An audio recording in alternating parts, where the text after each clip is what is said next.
Ja, pa moram reči, da finalna vožnja se meni ni najbolj zdela v redu, ampak na koncu sem zelo vesel še za ene stopničke. Napadel sem, pač kar sem lahko naredil, sem danes. Mogoče me je stal tisti dotik drugega mesta in najverjetneje tudi zmage v skupnem seštevku svetovnega pokala, ampak s to serijo svetovnih pokalov sem pa tako zadovoljen. Ja, v bistvu moram reči, da letos se mi zdi, da sem naredil še en korak naprej.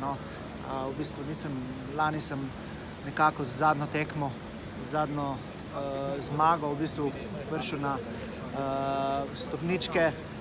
Letos pa že skozi celotno sezono, že v Londonu sem štartal s 4. mestom, nato se je naslednji teden uvrstil na stopničke, v Tacnu sem naredil eno veliko napako, ampak kljub temu sem v bistvu lahko zadovoljen s svojim veslanjem.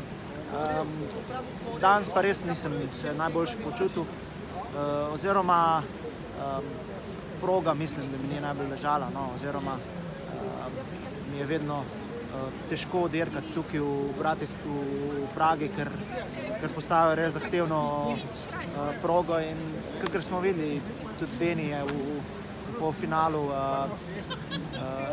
vrhunsko šel, zdaj se mu pa že takoj na začetku malce zalomila in potem tole plačaš na koncu. Ja, v bistvu tam iz drugih protitočnih, se pravi od 4. vrat, tisti dolg cikcak, kjer čovn pač ti ne drži ene linije, ampak ga moraš ves čas postavljati po stran. Tudi tam se mi zdi, da so imeli danes tekmovalci največ problemov. Tako da, ja, mislim, da je tisto bil kar odločilen del, čeprav smo videli tudi, da se je v bistvu na koncu, če nisi veslal in napadal do konca, da se je zelo zgubavalo.